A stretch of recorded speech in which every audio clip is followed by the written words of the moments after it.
esto.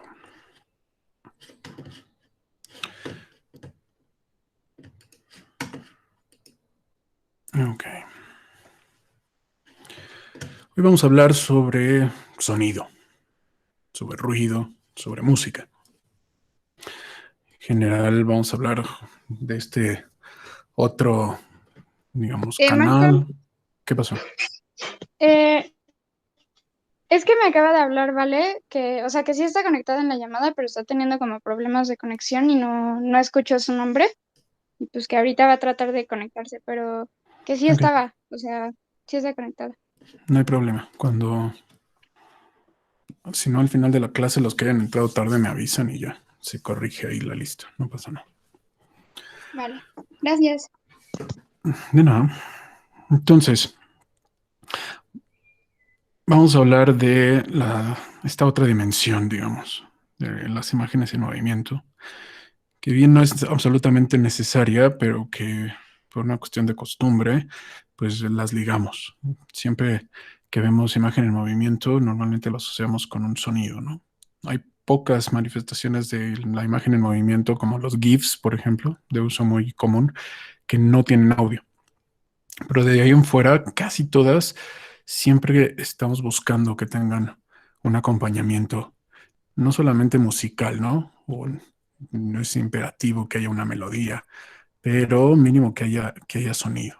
Entonces hoy vamos a hacer esta no es una materia de música, esta no es tampoco una carrera que tenga nada que ver con lo musical, pero pues vamos a intentar hacer como una introducción a lo que son las estructuras musicales y su relación un poco con las imágenes en movimiento, ¿no? Acuérdense que esto es parte, digamos, de lo que va a ser el siguiente ejercicio. Hoy no vamos a revisar herramientas o software de edición de audio, eso será para una clase posterior, pero esto es la introducción y todo con la finalidad de hacer un trabajo o un ejercicio de audio, ¿no? Entonces,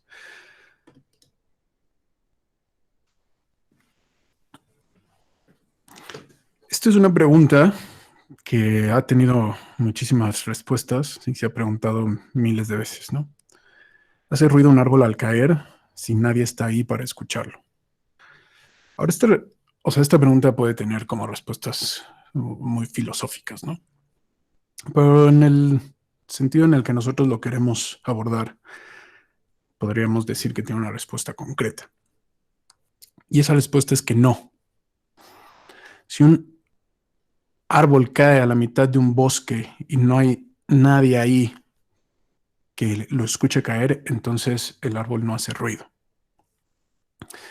Y esto tiene una explicación como bastante sencilla, y es que el acto de escuchar es un acto un poco de entrada con intención y segunda que requiere de una interpretación.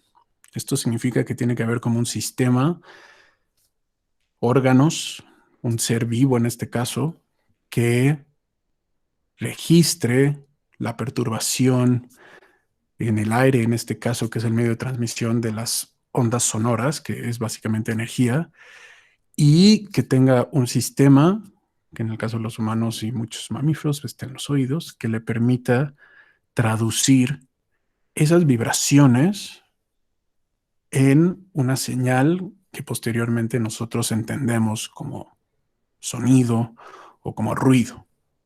Entonces, si un árbol cae como tal a la mitad de un bosque, hay una liberación de energía y hay una propagación de ondas sonoras, pero si no hay ningún ente que sea sensible, que tenga un sistema, de nuevo, sensible, o sea, un sentido del oído más, hablando así como muy específicamente, que reciba e interprete esta energía o estas ondas sonoras, entonces no se escucha, ¿va? Vale. Entonces, vamos a hablar un poquito de lo que es el sonido, las características. El sonido vamos a diferenciarlo como por frecuencias, ¿no? Es muy común que nosotros, cuando escuchamos la música, incluso podamos sentir algunas de las frecuencias en nuestro cuerpo, ¿no? Es muy común que en los conciertos o algo así se sienten los bajos, ¿no? Los bajos, que son estas frecuencias así como muy voluminosas. También es común que tengamos como muy bien especificado cuáles son las tonalidades agudas, ¿no? Y más o menos, o sea, esos son como los términos que se utilizan, como hay frecuencias bajas y frecuencias agudas. Ustedes seguramente, o sea, tienen conocimiento o entendimiento a lo que me refiero, ¿no? Y si digo una frecuencia muy baja o una frecuencia muy aguda, pueden asociarlo en su experiencia con algún sonido o con algún ruido, ¿no? Esto de las frecuencias es básicamente como vemos aquí del lado derecho, es un ciclo. Las frecuencias bajas tienen menos ciclos por segundo y las frecuencias altas tienen más ciclos por segundo. Lo que estamos viendo ahí es como una unidad de tiempo, ¿no? Horizontalmente, que es un segundo. Entonces, un objeto que, no sé, chocas algo contra un objeto o tocas la cuerda de una guitarra o presionas la tecla de un piano y hay un martillo que también golpea una cuerda que está tensa. Las vibraciones que produce, si son graves o si es una nota grave, son pocas vibraciones, pocos ciclos, y por eso se miden hertz, ¿no? Los hertz son básicamente ciclos. Pocos ciclos por segundo. Y eso nosotros lo interpretamos como una nota baja, ¿no? O como una nota grave. Si, por el contrario, este objeto, este material, esta cuerda, o puede ser, no sé, la voz de una persona, vibra a muchos ciclos por segundo, entonces lo entendemos como una frecuencia aguda. Y ahí lo que estamos viendo es justamente cómo es un poco la visualización, ¿no? De las frecuencias. Esto le vamos a llamar la forma de onda, ¿no? Entonces tenemos de repente abajo una repetición que en ciclos que se generan son muchas y arriba la cantidad de ciclos son menores. Entonces, muchísimos ciclos, frecuencias agudas, ciclos, o sea, un poco más lentos, frecuencias un poco más graves. Además de eso, tenemos lo que se llama la amplitud, que nosotros lo conocemos vulgarmente como el volumen, ¿no? Cuando le decimos súbele al volumen, lo que estamos haciendo a la tele o a no sé, su bocina Bluetooth, es justamente subir la amplitud. ¿Qué es la amplitud? Aquí estamos viendo del lado derecho, por ejemplo, una forma de onda que técnicamente está vibrando a la misma cantidad de ciclos por segundo. O sea, la cantidad en relación a lo que vimos ahorita, la frecuencia es la misma, ¿no? Está a la misma frecuencia, que puede ser, no sé, 3 ciclos por segundo.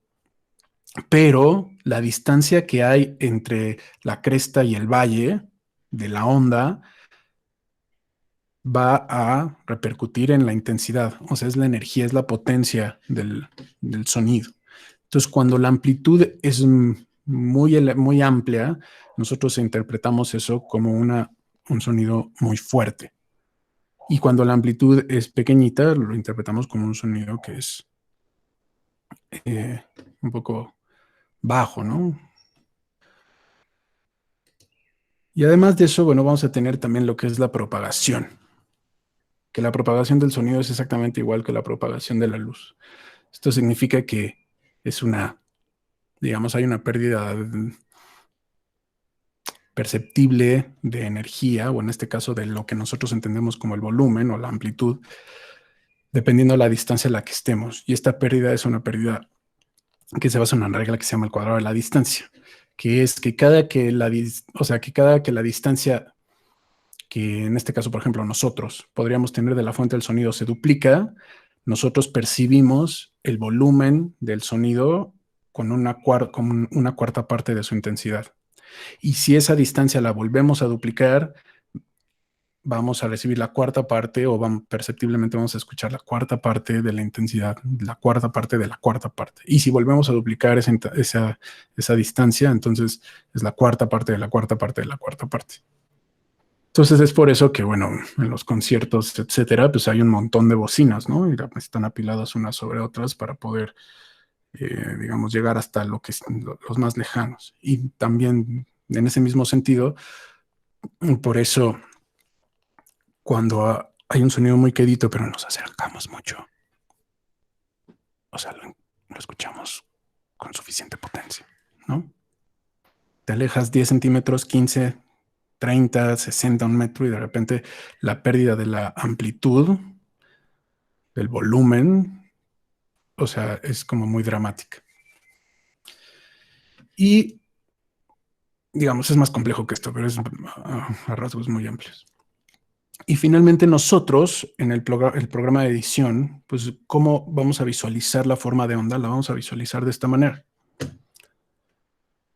Esto significa, es una representación de la amplitud, del volumen, al mismo tiempo que las frecuencias, ¿no? Entonces, vamos a ver aquí como del lado izquierdo no hay en realidad señal. Esto significa que hay un silencio total y de repente empezamos a ver como estos picos, ¿no? Y estos picos, si esta pista fuera una pista musical, podrían ser cuando el bajo, cuando el bombo, cuando la guitarra toca una nota muy fuerte y después baja un poco el volumen. Si esto fuera más bien una forma de onda de alguien que está hablando, bueno, aquí podría ser un poquito cuando bajamos la voz y de repente hay sobre todo algunas letras como la P o la T que expulsan como mucha energía y generan estos picos que son amplitud. Y entonces así vamos viendo más o menos cuál es el volumen al cual se está generando nuestra grabación o al cual estamos trabajando, etcétera. Esto, o sea, lo importante es que empiecen un poquito a ubicar. Cuando hablábamos de que utilizar una pista musical, por ejemplo, era un buen punto de partida para hacer una edición, pues es muy común que en una pista musical los tiempos fuertes, pensemos en una canción de 4/4, ¿no? Algo así como, a ver, pensemos en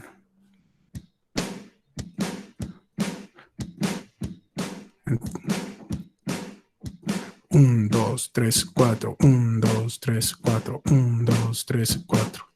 Entonces, esta estructura es una estructura súper común que todos deben reconocer porque casi toda la música pop está en 4/4, ¿no? Y normalmente los tiempos fuertes es donde va, por ejemplo, el bombo, que sería esto. Que es pues básicamente el tambor más grande, ¿no? El que está en el piso. Otra forma muy común es como es...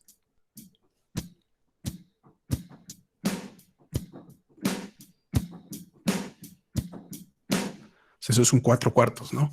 Entonces, cuando nosotros vemos la forma de onda, pues es muy fácil saber dónde están los picos, ¿no? En el 1, 2, 3, 4, 1, 2, 3, 4. Normalmente en una estructura de 4/4 viene en el tiempo 1 y en el 3.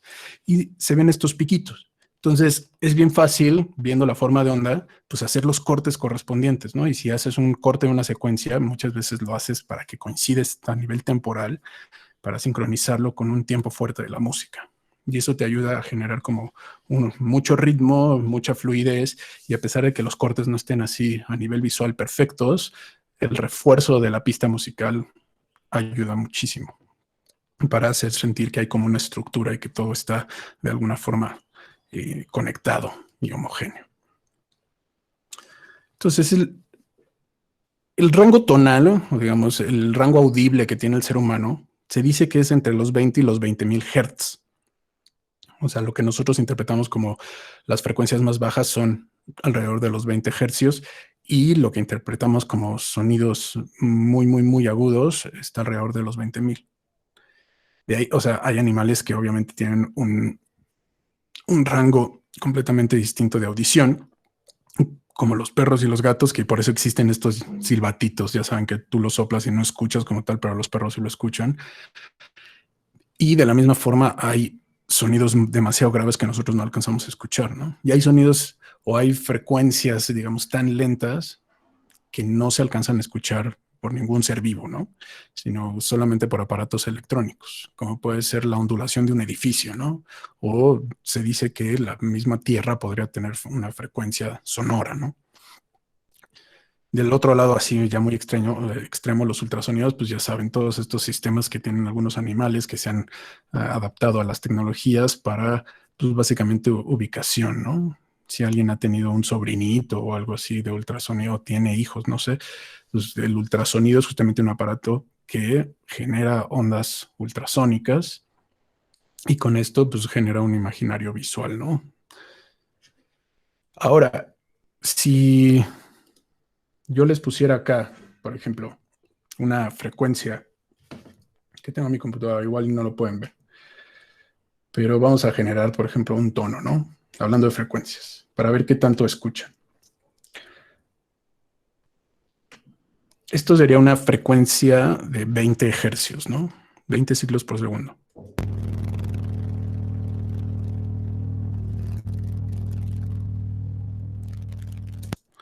¿Lo escucharon? Sí, ¿no? Sí. Ahora, hay frecuencias, o sea, técnicamente escuchamos más allá de los 20 hercios, ¿no? Podríamos escuchar, por ejemplo, 10. Depende, si no lo escuchan, puede ser también porque están como utilizando las bocinas de su laptop, ¿no? Normalmente se escucha mejor si usan audífonos.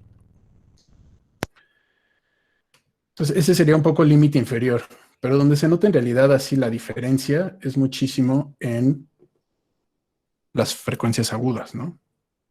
Por ejemplo, pongamos una frecuencia de 440 hercios, que es un la, hablando de música.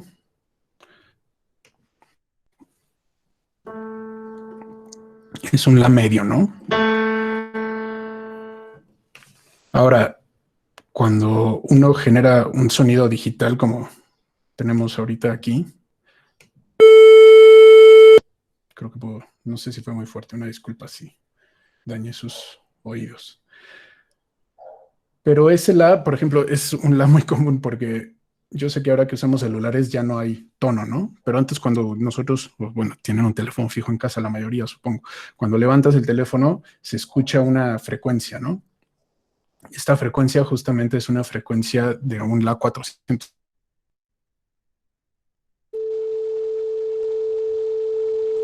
Hay gente que cuando no trae un instrumento que sea diapasón para afinar su guitarra o su instrumento, a veces, pues, si tienes un teléfono en la mano, puedes utilizarlo para afinar, ¿no? Y un la 440, pues es justamente una nota que genera 440 ciclos por segundo y pues normalmente, o sea, es un tono que nosotros interpretamos como una tonalidad media, ¿no? Ahora, por ejemplo, les voy a poner una frecuencia de 1000 hercios. O sea, 1000 hercios ya los podríamos nosotros entender como algo que es agudo, ¿no? Vamos a subir a 3000. Eso ya es agudo, pero incluso molesto, ¿no? O sea, no solo agudo, sino es difícil encontrar algo que haga ese sonido tan terrible. Ese sonido Ahora es como vamos impresoras, ¿no? puede ser. El metal, por ejemplo, cuando hay percusiones, cuando tú le pegas algo con metal, sobre todo tubos medio delgados, normalmente puedes alcanzar como esas tonalidades. Ahora va a 5000 hercios. Sí, o sea, eso suena como cuando nos conectábamos Sonido por de cable cirugía. y sonaba. Ahí está, ¿no? 5000. Es el sonido que ponen cuando alguien despierta de cirugía o se muere o algo así, ¿no? El pip, pip. Quién sabe, puede ser un poquito más. Yo creería que es un poquito más grave como ¿cómo se llama?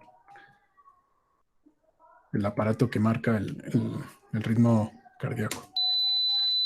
Eso sería como 4000. Pero bueno, vámonos así, vamos a dar un brinco un poco fuerte. Vamos a dar 10000. ¿Va? Ahí va. Esos son 10000 hercios. ¿Todos lo escucharon? Sí. Si alguien no lo escuchó, puede levantar su manita. Parecía como un grito ahogado. Como un grito, ¿verdad? Ahora vámonos todavía más alto, 15000. ¿Listos?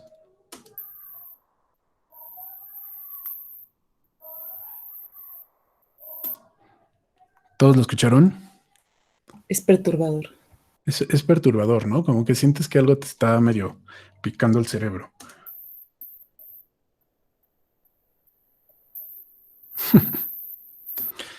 Sofía, ¿no escuchas? A ver, lo voy a poner de nuevo, Sofía, pon atención. Si no tienes audífonos, quizá no lo escuches. ¿No? No, Ahí se está o sea, reproduciendo. no traigo audífonos, pero no escucho. Bueno, sería Raro. cuestión de probarlo con audífonos, pero aquí va la explicación. Y es que con los años uno va perdiendo, ese rango se va reduciendo, sobre todo en las frecuencias agudas. En las frecuencias graves casi no. Pero si ustedes, por ejemplo, llegasen con sus papás, que asumo que ya son un poquito más grandes, por ejemplo, mis papás ya tienen 60 y casi 70, ¿no? Si yo les pongo ese de 15,000, lo más probable es que no lo escuchen. ¿Por qué? Porque hay un desgaste, ¿no? De estas vellosidades que hay dentro del canal auditivo, que son lo que vibran y esa vibración la transmiten a los huesitos que están allá adentro, que después generan la señal que llega a nuestro cerebro, que es interpretada como sonido. Entonces vamos perdiendo justamente sensibilidad. Entonces, una de dos, Sofía, o siento como si me vieran unas personas en mi cerebro. Una de dos, o es una cuestión de hardware, o sea, de que como no tienes audífonos o que las bocinas de tu computadora, porque también hay eso, ¿no? Hay bocinas que no alcanzan a reproducir ciertas frecuencias. Hay micrófonos como este que te dicen, el rango de este micrófono es de los 50 hercios a los 10,000, ¿no? Por ejemplo.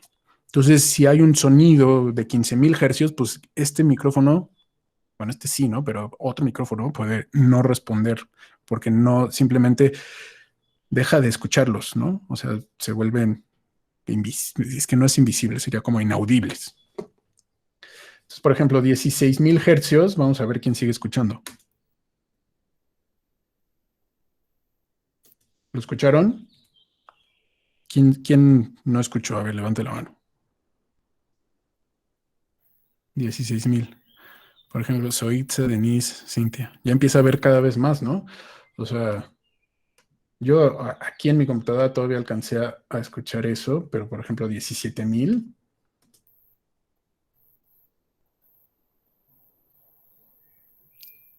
A ver, lo puse. Va de nuevo el 17,000.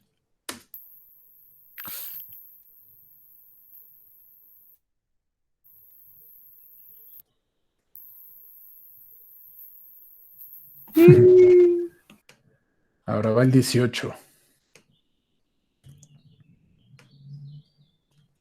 Va, 1, 2, 3.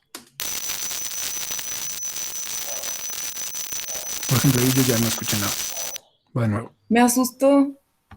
¿Por qué? Bueno, yo lo escuché súper fuerte. Se escuchó muy fuerte. Muy fuerte.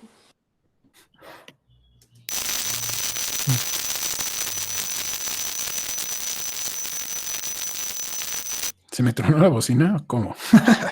Normalmente las bocinas se truenan. Digo, sé que quizá lo dijiste pero normalmente las bocinas truenan con los bajos, no tanto con los agudos. Sobre todo que las bocinas de nuestras laptops son como pequeñitas, ¿no?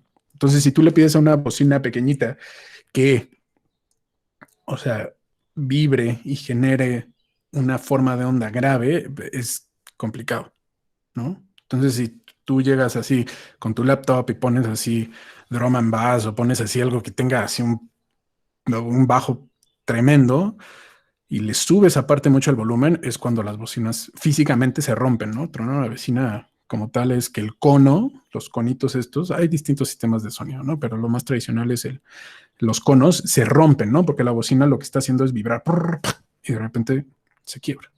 Entonces, por ejemplo, alguien que toca la guitarra no puede, su amplificador, su bocinita, no se la puede prestar a alguien que toca el bajo, porque muy posiblemente una nota del bajo pueda reventar esa bocina, ¿no?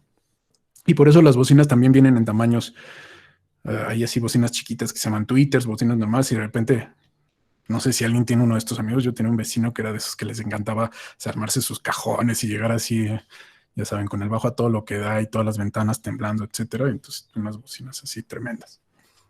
¿Por qué? Pues porque se necesita a veces ese tamaño de bocina para reproducir ciertas frecuencias que son muy graves a cierta amplitud, ¿no? Entonces, bueno, si no escucharon, no sé en cuál, nos quedamos en 18. Si siguieron escuchando es que, bueno, pues todavía son jóvenes y yo ya, desde el 18 dejé de escuchar absolutamente nada. Ahí se está reproduciendo el 19.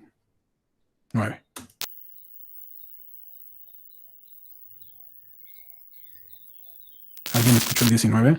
Sí, como en la Es ¿Todavía? que siento que como es muy agudo, quizás lo percibimos un poco más porque estamos por medio virtual, que si Pues sí, truena como medio raro. puede ser, puede ser. O sea, definitivamente para hacer esto bien, quizá necesitaríamos estar así presencial, con unos buenos audífonos, etcétera. Pero bueno, yo definitivamente desde el 17 fue el último que escuché, ¿no? Y seguramente en unos años ya... Ahora, son frecuencias que son tan agudas que en realidad no es grave si las pierden, ¿no? Más bien hay que asumir que las vamos a perder, pero ya las escucharon, o sea, incluso, digo así, reproducidas como un sonido electrónico, son incluso molestas, ¿no? Pero en algunos casos puede ser grave, ¿no? Hay gente ya grande que no escucha, bueno, hay gente grande que ya no escucha nada, ¿no? Pero hay gente que todavía tiene un oído que cree que está bien y a partir de los 10,000 o incluso antes ya deja de escuchar las tonalidades, ¿no?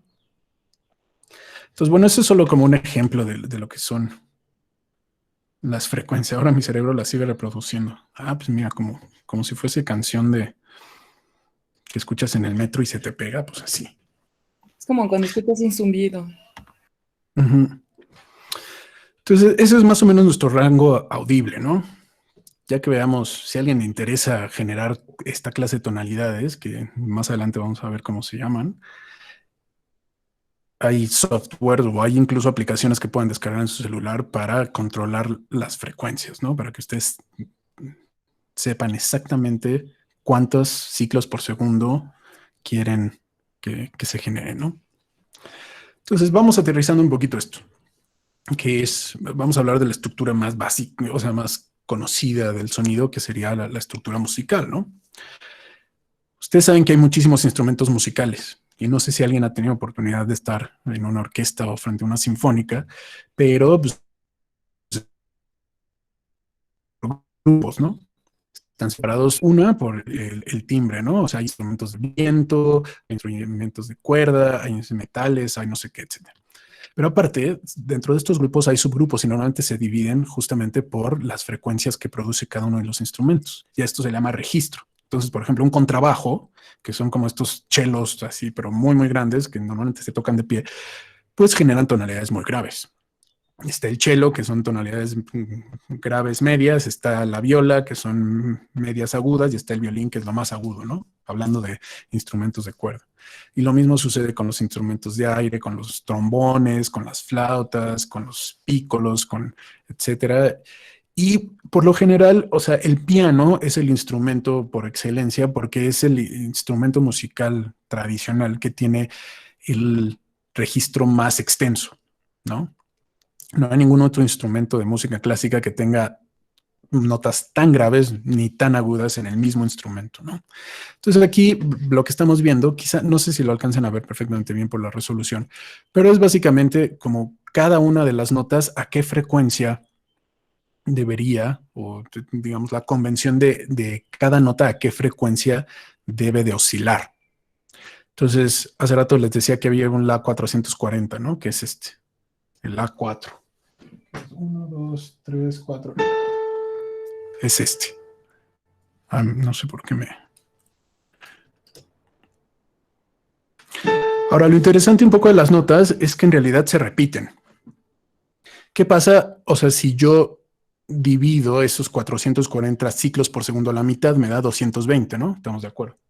Entonces, si yo toco una nota que sería el La de la octava inferior o de la octava más baja, más grave, suena así.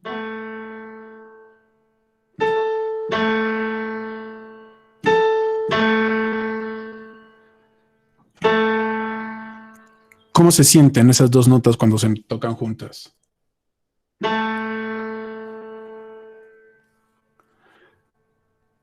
En general deberían de sentir como que son hermanas o son casi iguales, a diferencia de si toco, por ejemplo, esto, o si toco esto. es como muy claro que se escuchan dos tonalidades distintas, ¿no? Pero cuando toco dos las, un la 440 y un la 220, suenan como si fuera una nota. Y si agregara otros las, todos suenan prácticamente igual, ¿no? Un la más grave, 220. Todavía una escala más abajo, una tonalidad más abajo, sería un la 110. Un la 55. Y ya, hasta ahí ese es el la más bajo que tiene este teclado. Ah, no es cierto. Tengo un la 27.5.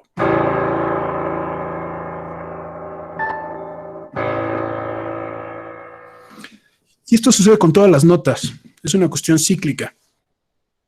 O sea, cada nota cuando está una... Cada nota, pensemos en do. Supongo que todos saben que esto es do. Y si no saben, pues ahora lo saben. Cuando me voy hacia el lado derecho, que es agudo, este do está emitiendo el doble, exactamente el doble de frecuencias que el do de la escala,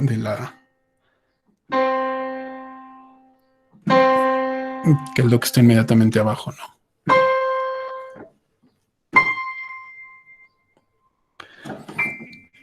Y entonces, en realidad, como que la estructura musical tradicional reduce todo a 12 notas. Porque si aquí empezamos a repetir, pero digamos al doble o más agudo, entonces en realidad tenemos 1, 2, 3, 4, 5, 6, 7, 8, 9, 10, 11, 12 notas y de ahí se vuelven a repetir. Y lo mismo hacia abajo. ¿Va?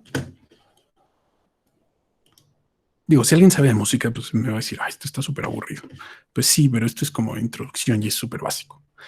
Entonces, lo padre un poco de la cuestión musical es que toda la música, no toda, pero asumamos que el 99% de la música que escuchamos, todas sus canciones favoritas, todas las canciones que a sus papás, a sus abuelos les gustaban, que las han hecho llorar, que las han hecho reír, que brincan, que les recuerdan cosas, que las utilizan para dormir, que las utilizan para consumir sustancias de dudosa procedencia, etcétera. Toda esa música técnicamente está contenido en las 88 teclas del piano. Y a mí eso, o sea, ese pensamiento es algo que me gusta mucho porque es de un sistema que es un sistema finito, que son 88 teclas, que son 88 tonalidades, pero que aparte de esas 88 en realidad están divididas en grupos de 12 y que cada 12 se repite. Me parece impresionante que en algo, digamos, como tan reducido, esté contenida toda la historia musical del ser humano, prácticamente, ¿no? De nuevo, vamos a ver, sobre todo siglo XX, que hay como nuevas propuestas musicales desde finales del siglo XIX, pero, o sea, en general nosotros, música popular, seguimos haciendo todas las canciones que los hits número uno, todas son hechas con este número limitado de posibilidades. Y entonces es mostrar como un sistema, digamos, sencillo, básico en su estructura, puede generar una cantidad ilimitada de combinaciones, una cantidad ilimitada, en este caso, de piezas musicales, ¿no? Y eso está, o sea, es como algo que a mí me parece, es un pensamiento bastante bonito, ¿no? Que todo está ahí, que todo está contenido en ese piano, en ese instrumento potencialmente, ¿no? Bueno, de que lo sepamos tocar, pues bueno, ahí hay un gran brinco. Pero entonces la estructura musical, vamos ahorita a ver un videito porque para qué lo explico yo si hay alguien que lo puede explicar 40 veces mejor. Es lo que rige un poco nuestra forma de escuchar y nuestra forma de relacionarnos con la emocionalidad de las notas, ¿no? Entonces,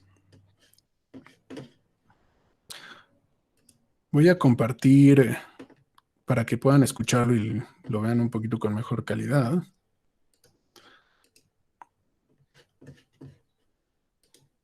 este videito. Me avisan cuando ya lo tengan en pantalla, porfa. Ya se ve. Ya se ve. Ok. Y corre. La relación entre el arte y las matemáticas se conoce desde hace miles de años. Pero de entre todas las disciplinas, la música es la única que tiene unas raíces puramente matemáticas. Ya sabes, las notas musicales se han ido determinando a lo largo de la historia buscando agradar al oído humano mediante relaciones numéricas. No es casualidad que solo tengamos 7 notas musicales y que añadamos 5 más para completar la escala. O que se agrupen en 7 blancas y 5 negras en lugar de, yo que sé, 6 y 6. O que las negras estén separadas en grupos de 2 y 3. Nada se ha dejado al azar. Pero para entender bien la música actual, tenemos que emprender un viaje a través del desarrollo matemático y físico del sonido. Pues venga, al lío.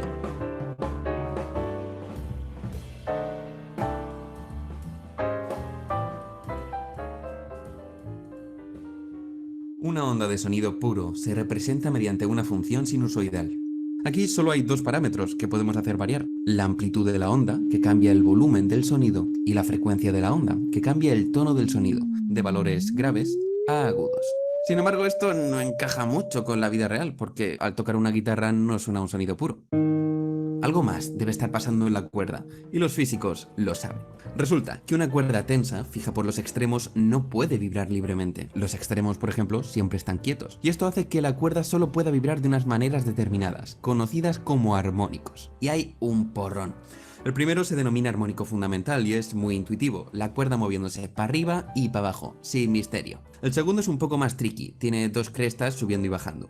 El tercero tiene 3 y así sucesivamente. Oye, tú mismo puedes hacer vibrar los armónicos de una cuerda en casa, que es algo que queda muy fino para impresionar a las visitas.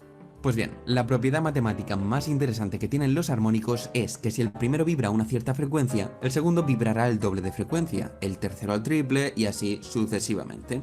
Volviendo a la guitarra, cuando tocamos una cuerda estamos haciendo vibrar todos sus armónicos a la vez, pero cada uno con una amplitud distinta. Es decir, suenan todos los armónicos, cada uno a un volumen, y cuando la mezcla llega al oído nos suena como una guitarra.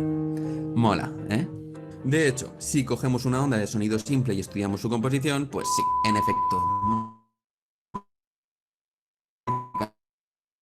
Pero si cogemos un sonido complejo, como el de un violín, comprobamos que está formado por muchos sonidos simples, cada uno producido por un armónico vibrando.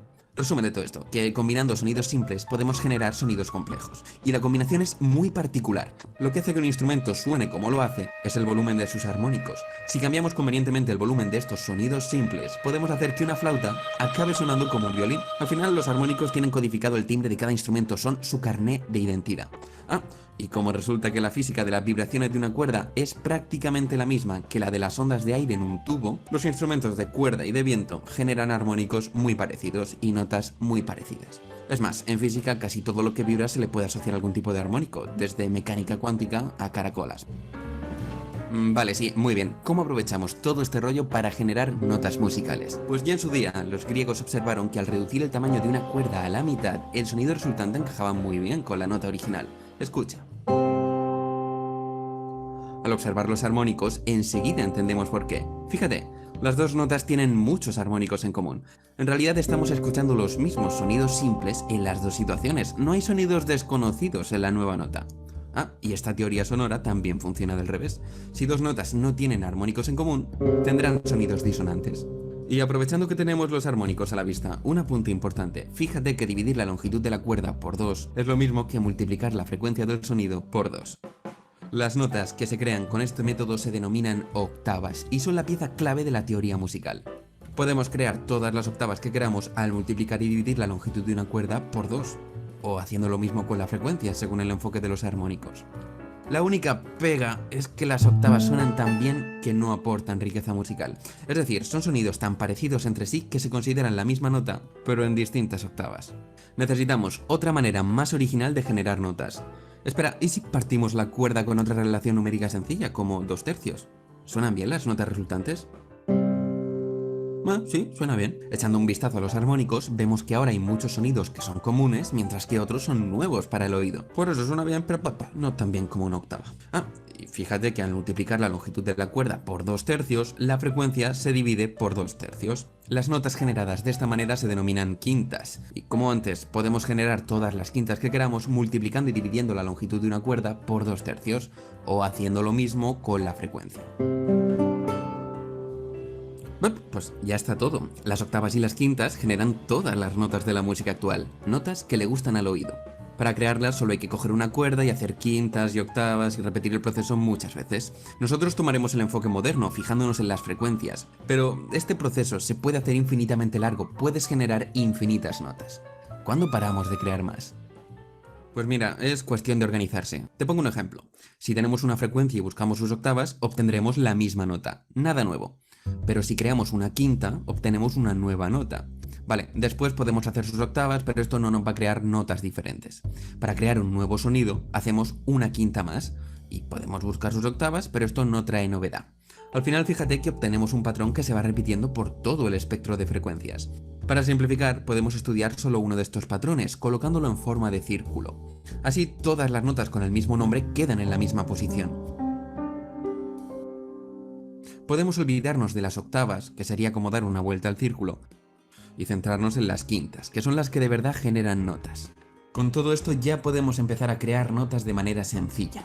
Venga, manos a la obra. Cogemos una frecuencia y hacemos una quinta, y otra más. ¿Cuándo paramos de crear notas? Cuando la escala que obtengamos sea simétrica. Visualmente es muy sencillo. Si al unir las notas por orden obtenemos una estrella regular, la escala es simétrica y sirve para hacer música. Si no, pues no. Por ejemplo, una escala de 4 notas no es simétrica, no forma una estrella regular. Pero una de 5 notas sí. A ver si la reconoces. Pues sí, es la famosa escala pentatónica. Muchas civilizaciones antiguas basaban su música en estas 5 notas. Por eso la escala nos da sensación como de música asiática tradicional, ¿verdad? La explicación matemática de las escalas simétricas es elaborada y aburrida, pero se resume en buscar escalas que entre una nota y su quinta tengan siempre el mismo número de notas, lo que da estabilidad a la música. Y visualmente es súper molón. Seguimos generando notas haciendo más quintas. Una escala con 6 notas no es simétrica, no funciona para la música. Y uno de 7, redoble de tambores, sí. Escucha cómo suena. Familiar, ¿verdad? Claro, es la escala más famosa de la actualidad. Nuestras 7 notas son simplemente las primeras quintas de la cuerda. Pero, ¿por qué hemos empezado a tocarla justo por aquí? ¿No es un poco forzado? Bueno, es algo cultural. Empezar la escala por aquí hace que estés en una escala mayor. Las melodías que produce esta combinación de notas son luminosas, brillantes, abiertas. Pero hay más. La escala menor empieza a tocar por otro sitio del círculo, tiene una distancia entre notas distinta y con ella las melodías son más cerradas, más oscuras.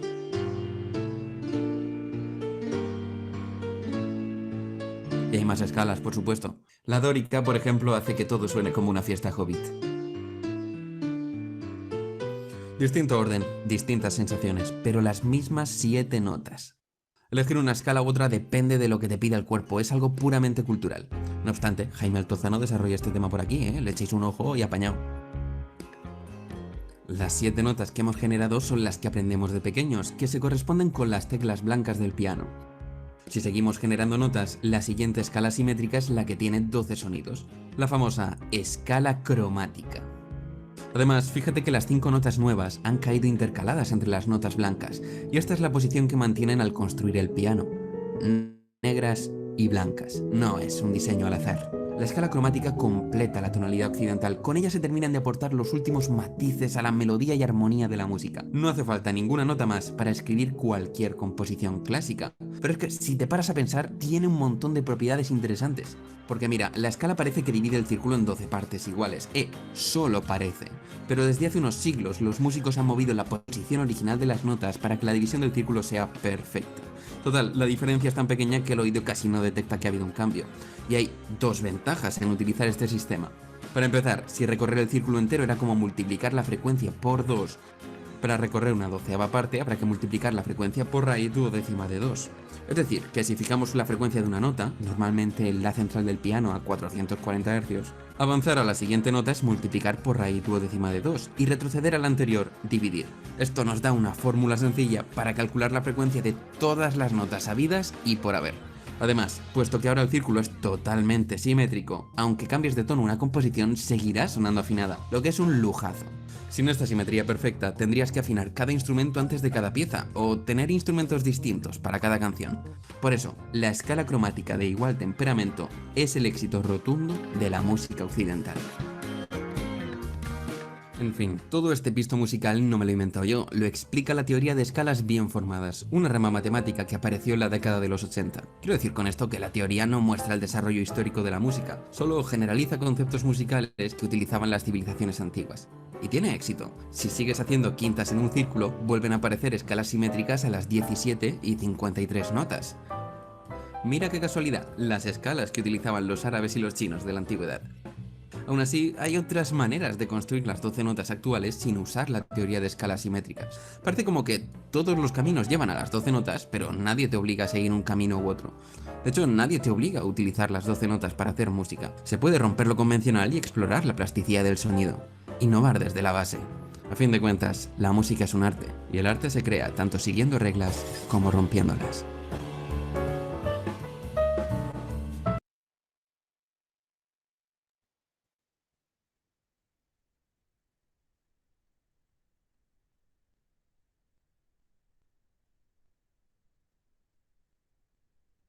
Tiene su micrófono apagado, profe. Pensé que no lo iba a explicar el Pato Donald. Bueno, pues más o menos. Pero, digo, esa es como un poco la estructura primaria, ¿no? Lo interesante aquí es que justamente empezó a hablar como de las escalas, ¿no? Y había como mayor, escala menor. Hay 7 escalas distintas con las cuales se crean humores muy específicos. Y esta escala de la que hablaba como la escala pentatónica es una escala como muy particular, ¿no? Que si bien sí como que se refiere a los inicios de la música, porque es como la manifestación más sencilla, más básica, hay algo en el ser humano que responde ante la escala pentatónica. La escala pentatónica, y ahorita vamos a ver un video, si nosotros tuviéramos un piano, por ejemplo, si tocáramos todas las negras, eso sería la escala pentatónica. Y lo gracioso de esta es que no importa qué toques, siempre se va a escuchar.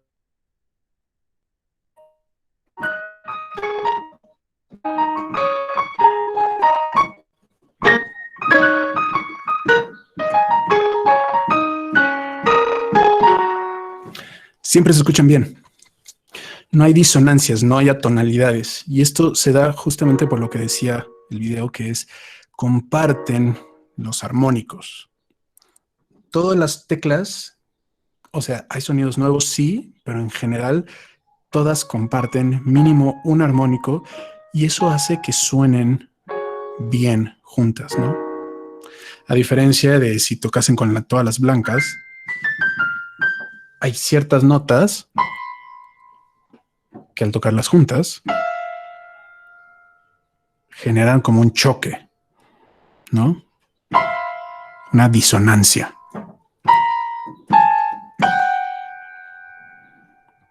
Entonces hay ciertas escalas más complejas, las que nosotros utilizamos tradicionalmente son de 12 notas, y estas escalas siempre tienen en algún punto una escala de do mayor, que serían de do a do, pensando en las puras blancas. Hay 2 puntos entre mi, fa y entre si, do, donde solo existe medio tono de diferencia entre una y la otra, y cuando se tocan juntas se escucha así, o sea, se escucha esta disonancia, ¿no? Entonces, eso es aprovechado para generar, sobre todo, como atmósferas y sensaciones. Entonces, esto que vamos a ver es un poquito hablando justamente de la escala pentatónica, una demostración. Me avisan cuando la tengan, por favor, que ya se vea.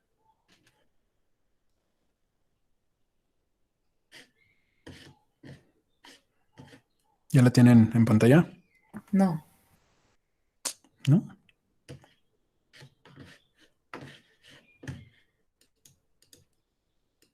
Ya. Ok, va.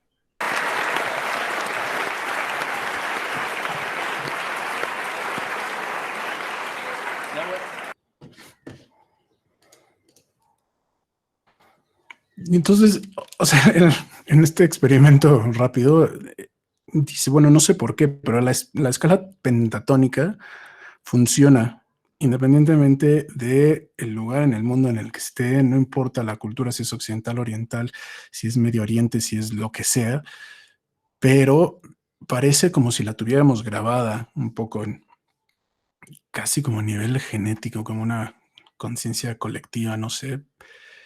Y la sucesión de las notas, naturalmente, nosotros la asociamos con estas tonalidades, con esta separación que existe entre estas frecuencias, ¿no? Entonces, los instrumentos musicales al final tienen como un nivel de complejización un poquito más elevado, pero manteniendo estas. Y cuando uno empieza, sobre todo, por ejemplo, los que cantan, como que naturalmente tu voz va saltando a notas de la escala pentatónica. Y para poder generar notas que escapen de eso, justamente por eso hay como que estudiar, ¿no? Como para romper un poco con esta estructura que tenemos de alguna forma como ya grabada.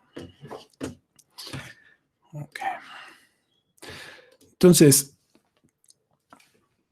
aparte digamos, las frecuencias, que ya vimos que hay como una nota dominante, pero que esa nota dominante siempre produce armónicos, ¿no? Que se escuchan como más bajitos, pero es lo que le da, que se llama timbre. Y es como el reconocimiento, ¿no? De, eso fue un piano, eso fue un violín.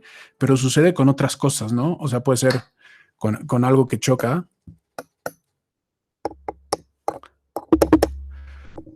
Siempre cualquier, digamos, dinámica, cualquier interacción entre dos objetos en el mundo físico que choquen va a generar alguna especie de frecuencia y sus armónicos, ¿no? Entonces, aparte de esas frecuencias armónicas, hay otra, digamos, cualidad del sonido que nos hace como reconocer cuándo es un instrumento y cuándo es otro, ¿no? Porque si yo hago esto, suena distinto a cuando hago esto y suena distinto a cuando hago esto, ¿no? Y puede ser que sean, de nuevo, las mismas frecuencias, los mismos armónicos con distintos volúmenes, pero aparte de esto hay algo que se llama el ataque, el decay, el sustain y el release, que es cómo se ataca, por ejemplo, una nota. Cuando ustedes tocan una nota en el piano, hay un martillo. O sea, es un ataque súper rápido. Pensemos en una guitarra, el ataque es cuando tocas la cuerda y la mueves y quitas el dedo rápidamente, ese es el ataque. Que por ejemplo en un violín, al ser un arco que está rozando una cuerda, el ataque es mucho más lento. Entonces escucha completamente distinto. Después del ataque está lo que se llama el decay, que es el ataque es ese momento donde la nota llega a su máximo, que es el y justamente después hay una decrecimiento, digamos, como de la intensidad. No sé si sienten cómo salta la nota. O sea, es como si brincara, hace tan y cae. Ese es el decay, cuando llega al punto bajo, o sea, cuando termina de hacer como este brinquito. Y lo que queda se llama sustain o sostenido. ¿Sí lo escuchan? Hay como un brinco que es el ataque y el decay y después el sostenido. Que si nosotros dejamos la cuerda, si fuera una guitarra al aire o si fuera un violín, lo dejáramos, o sea, lo mantuviéramos la fricción del arco.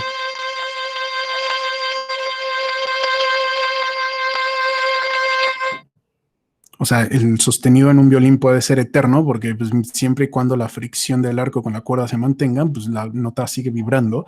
Y después está el release, que es justamente cuando nosotros, por ejemplo, en el violín, soltamos la cuerda, ¿no?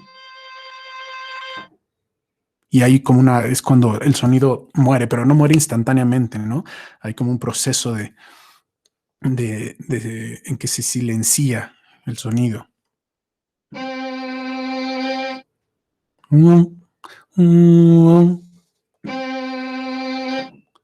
Y entonces cada sonido, cada frecuencia, además de los armónicos y eso, tiene estas 4 características. Y con estas 4 características, conjuntamente con lo demás, es que nosotros podemos reconocer los timbres. Y estos timbres no solamente son de los instrumentos, y esto es lo importante. Timbres están pues básicamente en todos lados. Cada uno tiene un timbre de voz. Cada que usted golpea en un objeto tiene un timbre en específico, que es una forma de vibrar. Y entonces, hablando un poco de los principios de la relación, o quizá ya regresando un poco a lo que es el cine, hay distintas tonalidades, ¿no? Y hay como sensaciones musicales que culturalmente nosotros ya asociamos a ciertas expresiones en el mundo del cine, a ciertas circunstancias, a ciertas espacialidades, etcétera. Entonces, por ejemplo, esto que tienen ahí son justamente combinaciones de acordes mayores con acordes menores. No me voy a detener así muchísimo en esto, pero o sea, un acorde mayor pues es básicamente una forma, es la unión de varias tonalidades fundamentales que tienen una separación de semitonos concreta, ¿no? En el caso de las escalas mayores hay una separación se llama 4-3. Significa que hay 4 semitonos, o sea, si esta es mi nota principal o fundamental, hay 1, 2, 3, 4 hacia la segunda nota de mi acorde y hay 1, 2, 3 hacia la tercera nota. Y estas dos son de las quintas de las que hablaba un poco en el video, ¿no? Que es do a sol, sol es la quinta. Entonces, esto es un acorde mayor. Y escuchen cómo suena, ¿no? O sea, como... Ahora, ¿qué pasa si lo hago menor? Menor es, en lugar de 4-3, es 3-4. Eso significa que el do y el sol se mantienen y es de do es 1, 2, 3 y después son 4 semitonos. 1, 2, 3, 4. ¿Cuál es la diferencia de un do mayor a un do menor? ¿Cómo lo escuchan?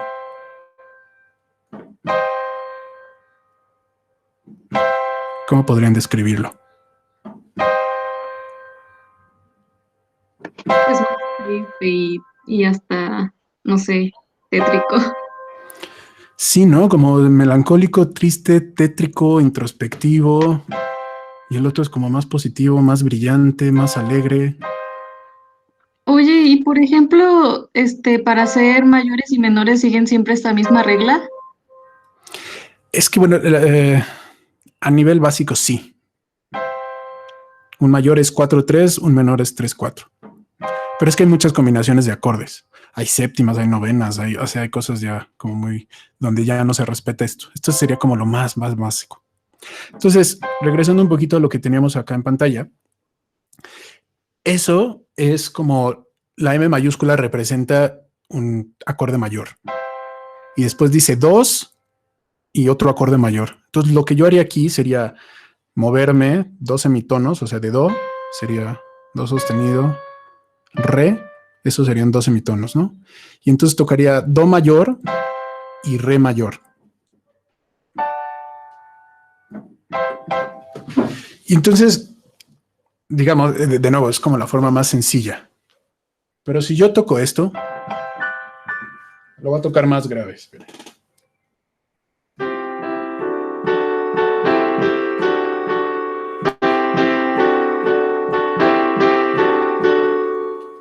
Hay una sensación como de dinamismo, ¿no?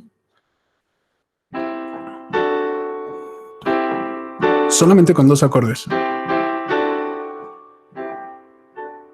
Ahora, ¿qué pasa si hago el de abajo que dice mayor? Voy a seguir en do, ¿no? Do mayor. Pero ahora me voy a mover 6 semitonos y voy a tocar otra vez un acorde mayor. La sensación es distinta, ¿no? La otra, de nuevo, como dinámica de acción. Y acá es... ¿Cómo lo sienten? ¿Cómo lo perciben?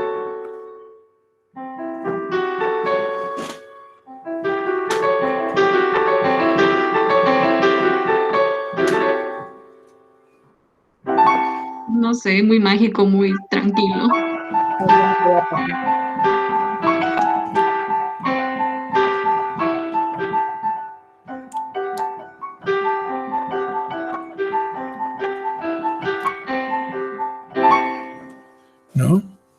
Entonces ahí hay como un misterio, hay algo mágico, hay algo o sea, la sensación es distinta. Si yo voy de nuevo, vamos a seguir do mayor, pero ahora me muevo 8 semitonos y hago otro mayor, la sensación vuelve a cambiar.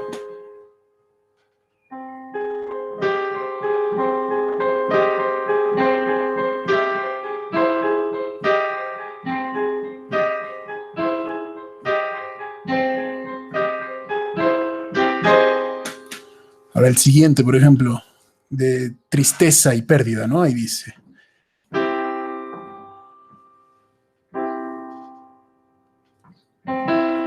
Ahí va. Sería...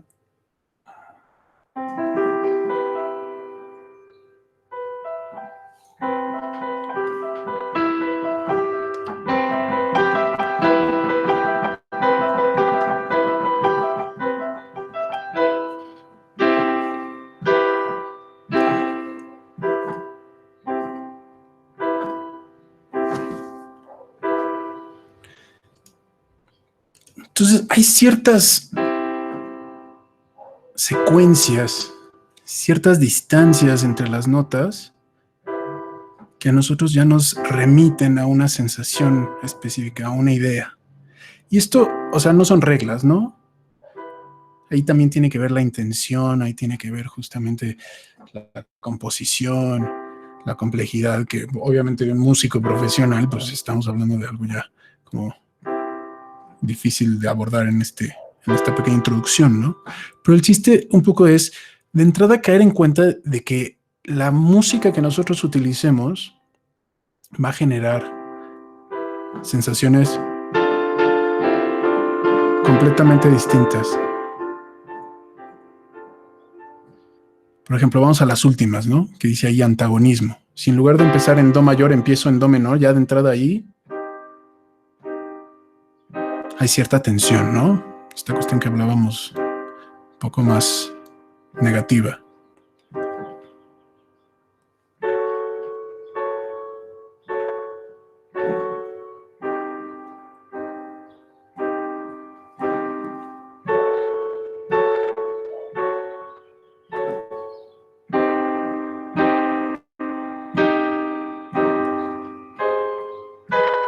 Perdón, aquí.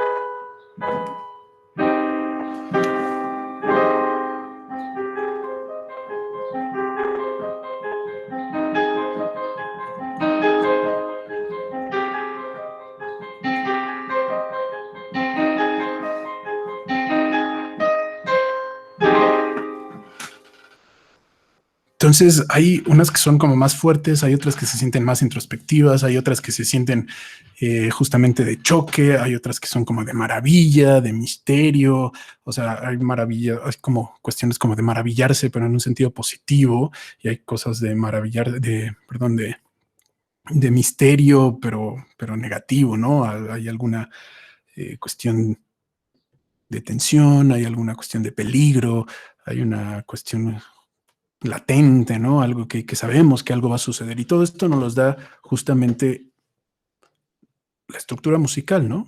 Y que se puede reducir en el más amplio de los sentidos, se puede reducir a básicamente la relación que están generando dos acordes y de nuevo llevarlos como a un nivel de complejización. Pero un amigo que es músico me dijo, es que en realidad casi todas las canciones, a menos de que modules y cambies de escala, pero todas las canciones de la música pop en realidad se pueden reducir prácticamente a dos acordes y sus armónicos. La más compleja, la que más quieren los Beatles, Megadeth, no sé, se puede reducir casi todas las canciones a dos acordes fundamentales, ¿no? Y con eso se crean las distintas sensaciones. Y esto es tan real que si nosotros... Les voy a compartir otra vez pantalla, nada más. No vamos a ver todo el video completo, pero seguramente han visto esto. ¿Qué es? ¿Dónde está?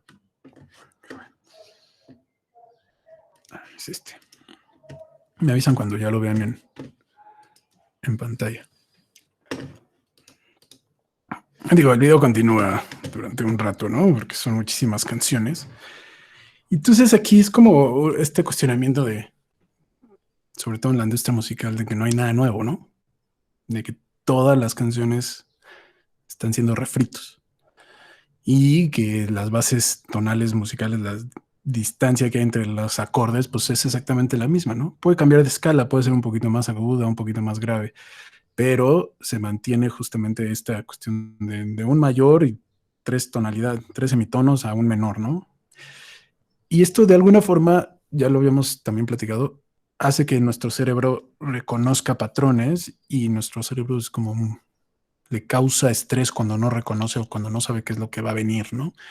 Entonces ha habido estudios de justamente qué partes del cerebro se activan cuando nos enfrentamos a contenidos que no conocemos y lo comparan con música que hemos escuchado varias veces, ¿no? Cuando es una canción que ya has escuchado varias veces, tu cerebro se siente cómodo, te gusta, por eso se vuelven pegajosas.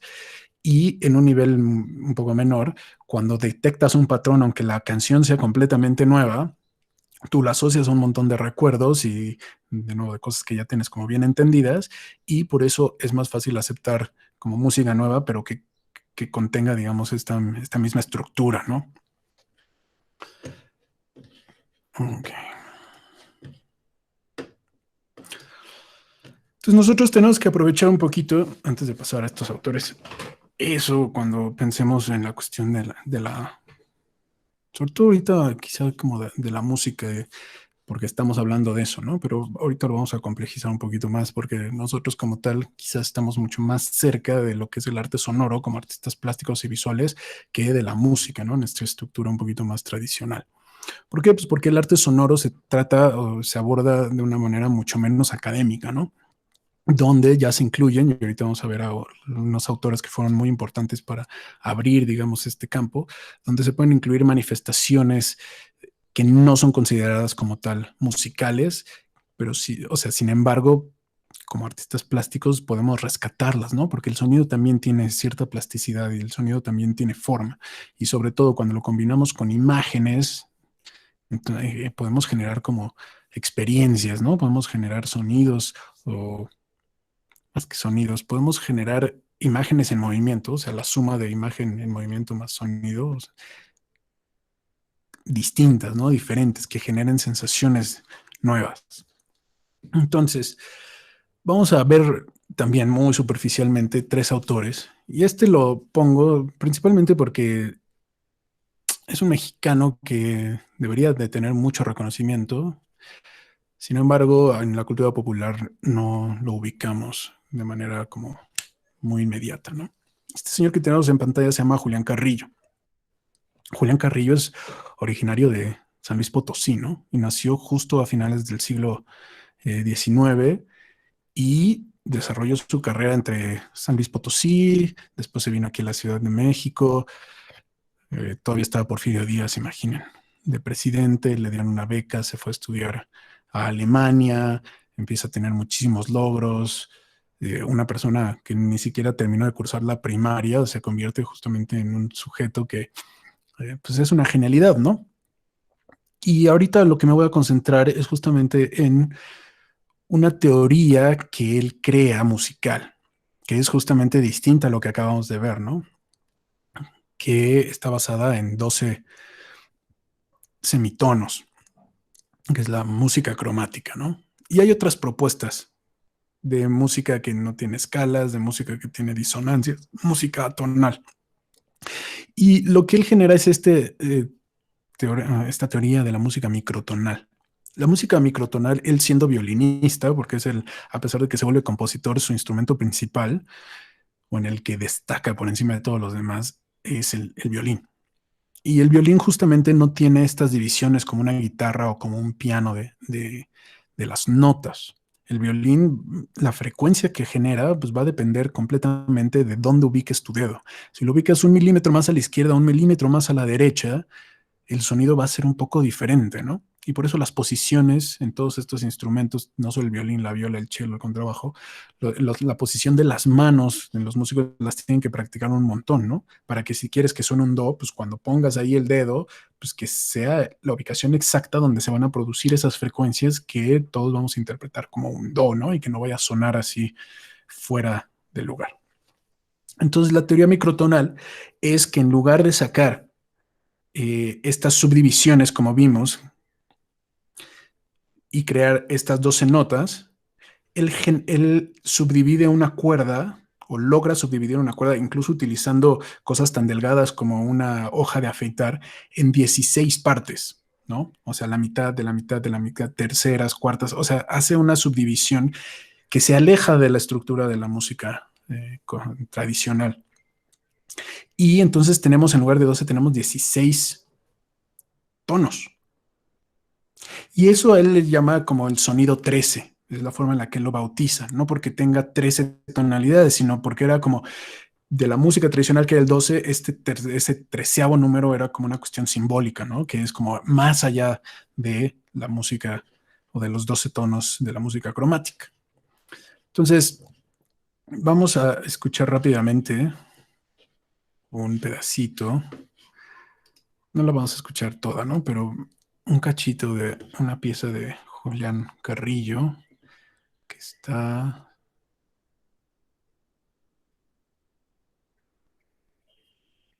Mira, vamos a ver esta que, donde se ve de hecho una guitarra, ¿no? Que es una guitarra que está construida en base a la teoría microtonal, ¿no?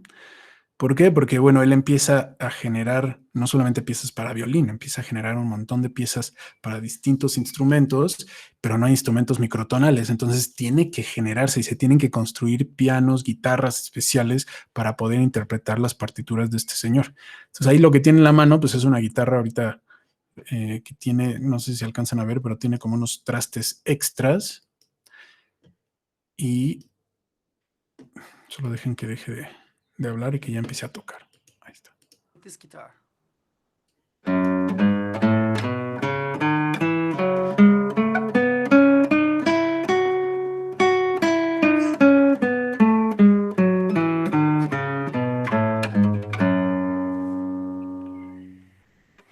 Now I want to play Aşık Veysel's Kara Top.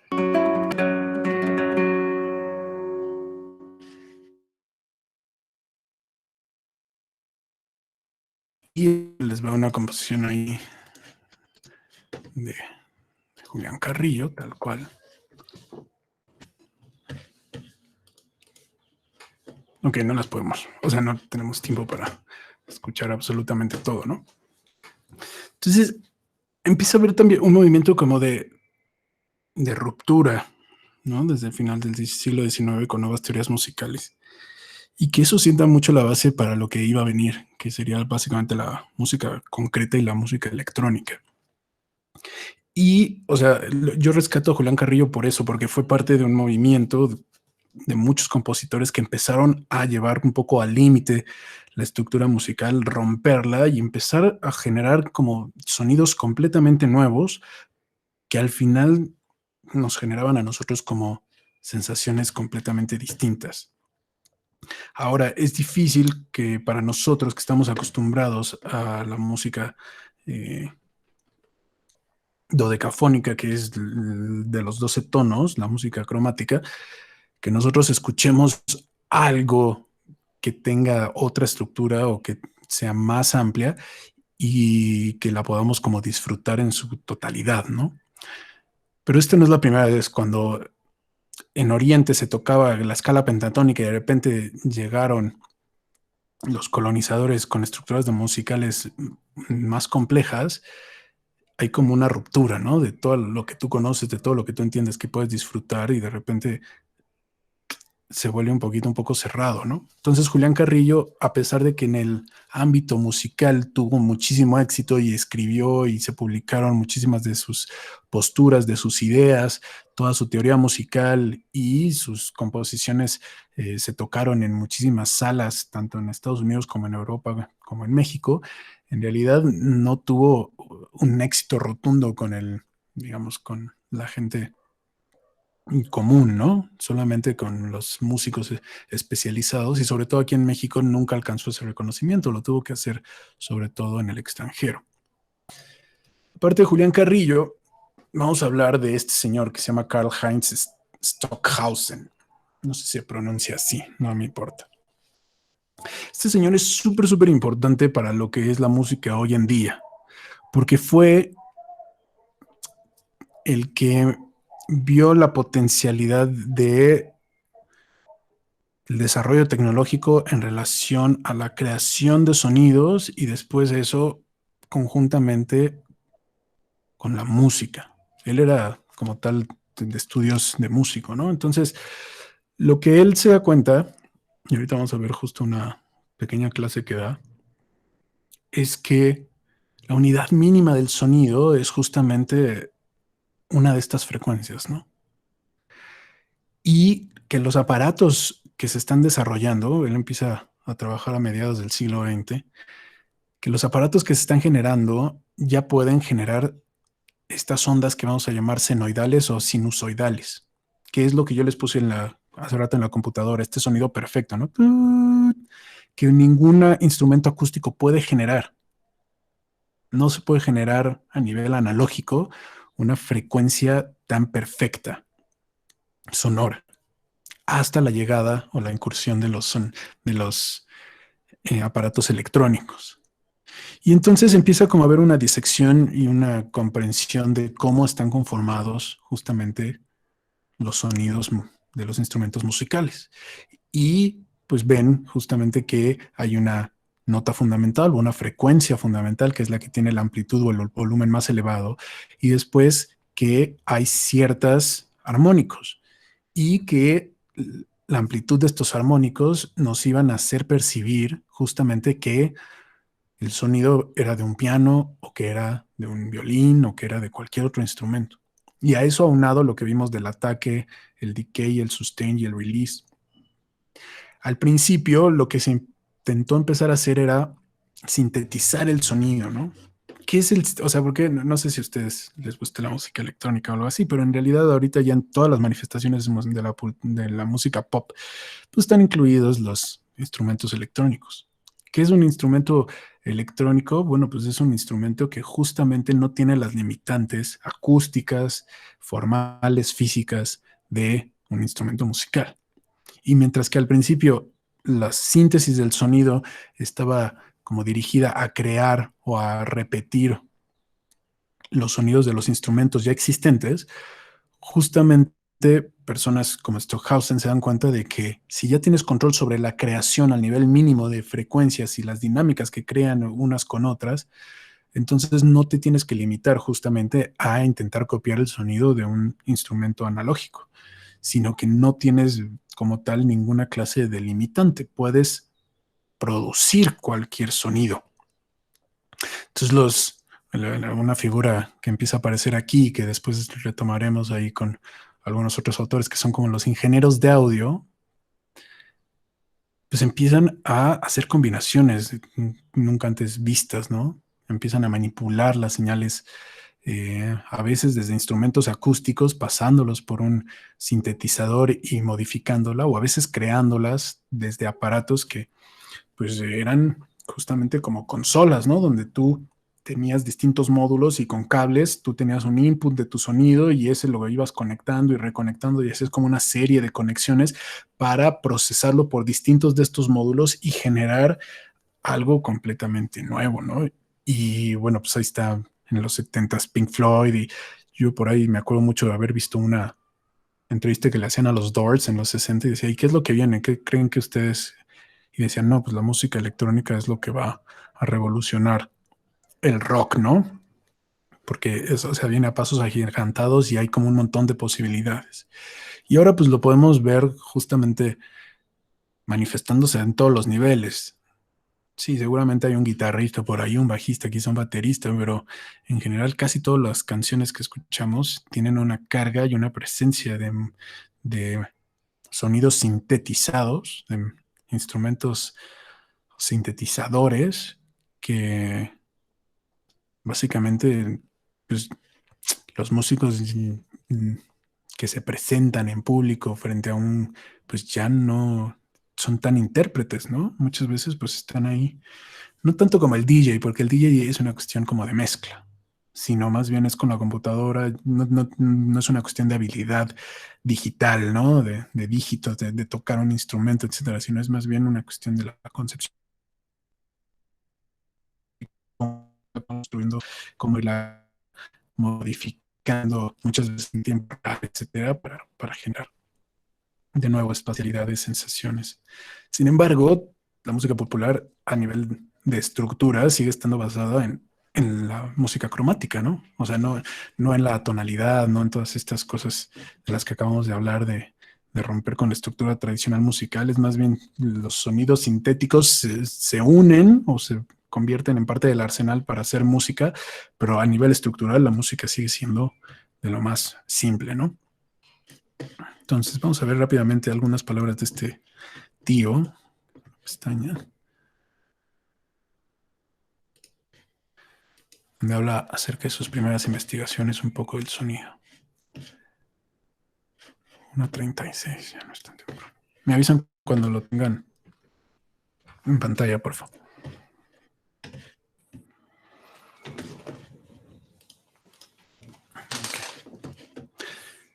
Entonces, hay como un cambio fundamental.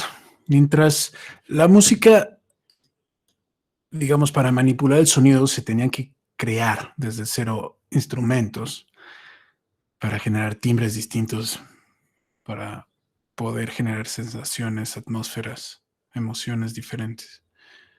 Y siempre estuvimos limitados por justamente una cuestión física. De repente, este brinco que se hace a la música sintética permite moldearla, ¿no? Tomarla casi como si fuera un objeto, por eso hablaba un poco como de la forma, y entonces variarla. O sea, ya no a través de un instrumento, que era como una forma de interfaz, como un punto intermedio entre la manipulación de la música o del sonido y el ser humano a través del instrumento. Y ahora, bueno, sí, lo seguimos haciendo con computadoras y aparatos electrónicos, pero es como si lo pudiéramos manipular el sonido de una forma mucho más directa. Y ahí es un poco donde entra este siguiente autor que se llama John Cage, que seguramente han escuchado al respecto de John Cage, porque pues básicamente es parte del movimiento Fluxus y que está en contacto con Nam-June Paik y un montón de otros artistas que son parte de la ruptura un poco de los años 60, ¿no? Entonces John Cage, digo, son grupos de artistas ya multidisciplinarios, ¿no? Y después abordaremos quizá un poquito más eso. Pero lo fabuloso de John Cage es justamente que está fascinado por el ruido, ¿no? Que no hace esta distinción, y ahorita lo vamos a escuchar hablar, no hace esta distinción entre lo que es música o lo que es sonido y lo que es ruido, ¿no? Sino que encuentra en la experiencia auditiva como un placer, ¿no? Y le da valor a absolutamente todo. La música concreta que desarrolla junto con otros autores, pues es justamente voltear al mundo, ¿no? Salirse de los instrumentos, salirse de las tonalidades, incluso de las tonalidades, digamos, o de las teorías musicales más controvertidas, y más bien salir con dispositivos para recoger los sonidos del mundo, ¿no? Muchas veces creando también instrumentos especiales, tiene unos pianos preparados que justamente interviene con objetos para que al momento de tocar las teclas generen ruidos específicos que no tienen que ver con la estructura musical.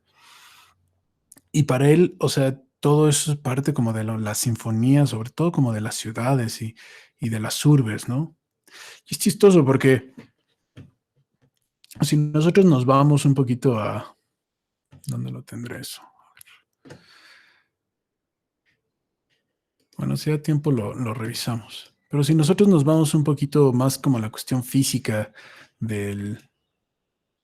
No sé si se alcanza a ver bien. No voy a poner el video completo, pero del sonido, podemos detectar que todos los objetos tienen una frecuencia. Todos los objetos están afinados a una frecuencia. Y no sé si han visto cómo se puede romper una copa, ¿no? En este caso lo están haciendo con unas bocinas y reproduciendo justamente una onda sonora. Pero en realidad, todo está afinado.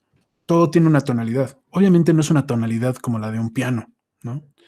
Pero cuando ustedes están en una fiesta y de repente hay una no sé, una nota grave y la sienten así como en el torso, es porque, bueno, es una nota que está resonando con ustedes, ¿no? Cuando ustedes golpean cualquier cosa, pueden justamente saber cuál es la tonalidad a la que está afinada ese objeto, ¿no? Entonces, la música concreta finalmente es como recoger todas esas formas o todas esas manifestaciones de las frecuencias de los objetos, de la existencia misma de las cosas, como una cuestión un poco como de su esencia, de estás afinado en qué tono para hacer música a partir de lo que tradicionalmente entendemos como ruido, ¿no?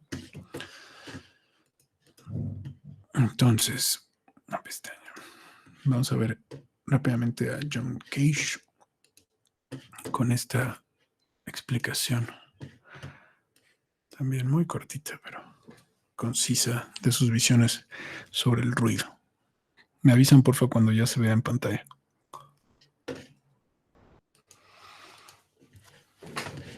Ok. Ya estamos por terminar.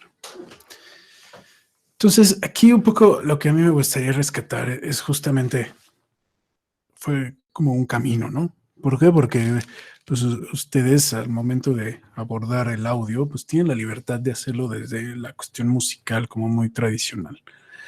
Pero estaría interesante, o sería más padre, justamente llegar como un poquito a estas experimentaciones, ¿no? A esta ruptura, a asumir el sonido, pero desde el punto de vista de alguien que hace artes plásticas y visuales. Y bueno, aquí nada más recapitulando un poco lo dice que John Cage, justamente el ruido es como quizá la manifestación sonora a la que más nos enfrentamos, ¿no? Y el silencio de la misma manera, pues en realidad como no existe. Esta pieza muy famosa que se llama 4:33, porque dura 4 minutos con 33 segundos, de un pianista que se sube a un escenario y no toca nada, y de John Cage, que en su momento la gente no sabe qué hacer. Están esperando a que el pianista empiece a tocar y pasan 4:33 minutos y no pasa nada. Es justamente hablar sobre esto, ¿no? Sobre el silencio, sobre que el silencio no existe como tal, ¿no? Que todos los sonidos de las butacas de las personas que se rascan se van cambiando de posición. Y todos esos ruidos son parte de la pieza musical cada vez que se ejecuta, son parte de la experiencia. Así como cuando volteas, miras, te fijas en esto, etcétera. Todo eso es parte de la experiencia que uno tiene cuando se enfrenta a justamente una pieza, en este caso como música, ¿no? Y por otro lado, que el silencio, pues es también necesario para la existencia de la música. ¿Por qué? Pues porque si todas las notas se tocan al mismo tiempo, durante todo el tiempo, pues entonces no hay una separación, ¿no? Lo padre de la música es justamente que hay ciertos espacios entre las notas que las separan. Y esa separación, es lo que nos permite ubicar cada una de esas notas y relacionarla con las demás. Y en segundo, la secuencia de estas notas es lo que se genera o lo que genera el sentido. ¿Por qué? Porque una nota por sí sola no dice nada. Y hablando de las imágenes en movimiento, pues exactamente lo mismo. Una nota es una unidad tan mínima que su significancia es prácticamente nula. Si tenemos una segunda nota, bueno, ahí empieza a haber una dirección.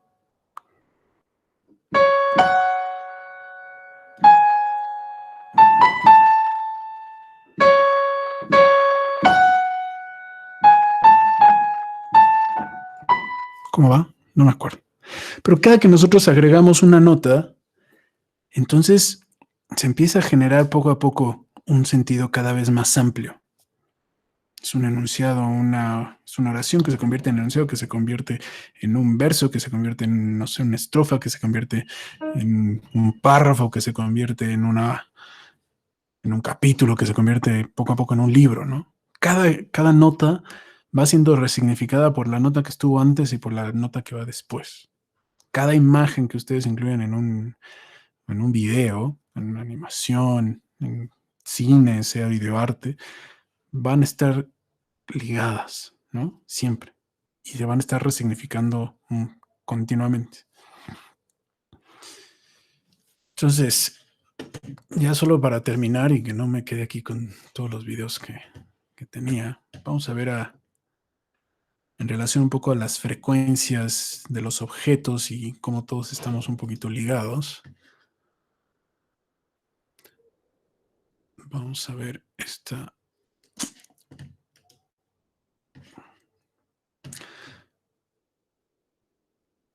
plática de TED, de la plataforma, que dura 5 minutitos. Y es justamente sobre una manifestación del sonido que se llama cymatics, que es básicamente la visualización de las frecuencias sonoras.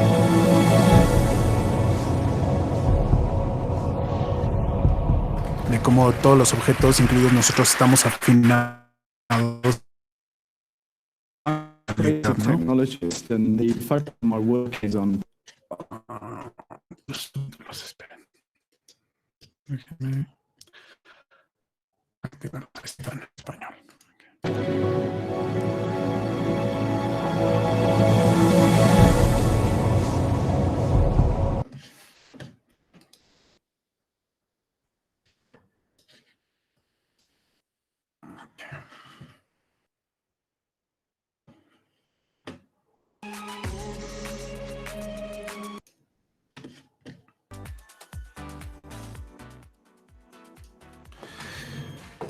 Listo.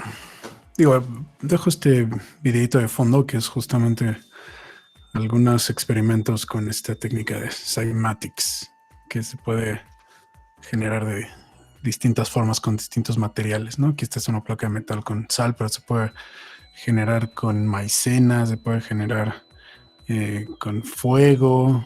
Hay distintas maneras de justamente visualizar el sonido, que es aplicar una frecuencia a un objeto y este objeto, dependiendo de su construcción, de a qué tonalidad está afinado, va, digamos, resonando con las tonalidades ya sea fundamentales o armónicas con distintas intensidades a lo largo y ancho, en este caso de las placas, pero puede ser de cualquier objeto, y esa energía genera pues básicamente puntos donde hay una mayor concentración de energía y otros donde hay una menor concentración de energía y cambia pues la forma de los objetos. Bueno, ese no está tan padre, pero por ejemplo este es como con un láser que está proyectando sobre un espejito y este espejito está sobre una como capa flexible a la cual se le aplica el sonido y de nuevo genera una forma de ver patrones de frecuencias, ¿no? O sea, si buscan en internet y les gusta eso, pues pueden encontrar información para hacer estos pequeños experimentos de este caso. Se puede hacer con bocinas, con agua,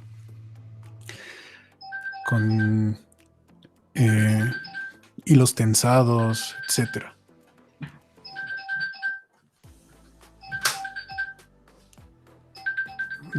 ¿Por qué está sonando? No, que se calle.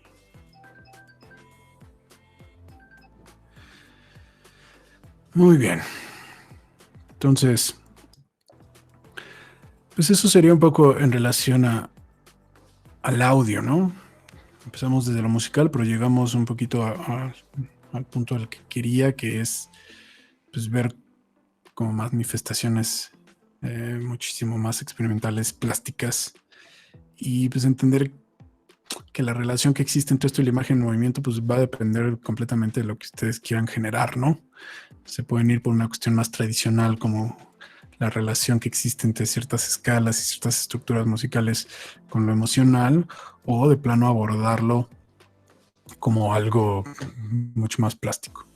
Entonces, la siguiente clase, ya voy a dejar de compartir para cerrar, les voy a pedir que no sé si ya lo pudieron descargar o no, pero que ya tengan el Audacity, porque si nos da tiempo, pues vamos a revisar cómo, cómo trabajar con él.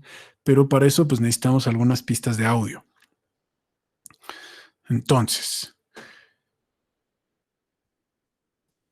la próxima clase, o sea, también vamos a hablar un poquito de dispositivos de audio, de cómo pueden obtener, ya sea grabando o descargando de internet, para que tengan material, ¿no?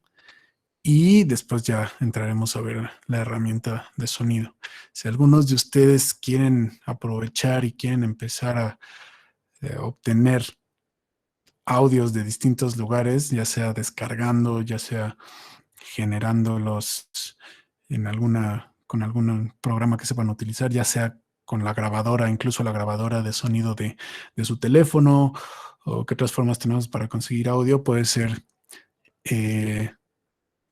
haciendo que la computadora, por ejemplo, el texto speech, speech to text, que es pues hacer que la computadora lea. GarageBand también se puede, GarageBand, que son programas de producción de audio, no como tal de edición. O sea, cualquier material de audio que tengan a la mano, pues lo podremos utilizar para simplemente ver cómo funciona la herramienta, ¿no? Pero pues ya saben, si el material que tienen ya es material que ustedes potencialmente puedan utilizar a futuro, pues mejor, para que eso termine siendo parte de su ejercicio de audio.